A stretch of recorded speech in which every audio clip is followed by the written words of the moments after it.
நாட்டில் காஃபி உற்பத்தியில் முதலிடத்தில் இருக்கும் மாநிலம் எது? Option A Karnataka, option B Kerala, option C Tamil Nadu, option D Telangana, option A இவற்றுள் எதுவும் இல்லை. ஸோ இதற்கான சரியான பதில் option A Karnataka.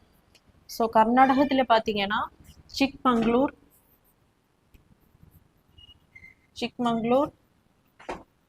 Hasan, Coorg.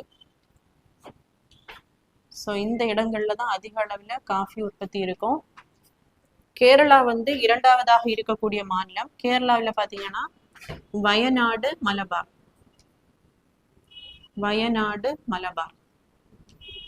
So மூன்றாவதாக இருக்கும் மாநிலம் வந்து தமிழ்நாடு. தமிழ்நாட்டில் பார்த்தீங்க அப்படின்னா பழனி, சேர்வராயன் ஹில்ஸ், நீலகிரி ஸோ போன்ற இடங்கள்ல வந்து காஃபி உற்பத்தி இருக்கும். ஸோ நாட்டில் இருக்கக்கூடிய மொத்த உற்பத்தியை பார்த்தோம் அப்படின்னா 70% கர்நாடகாவிலேருந்து தான் உற்பத்தி ஆகுது.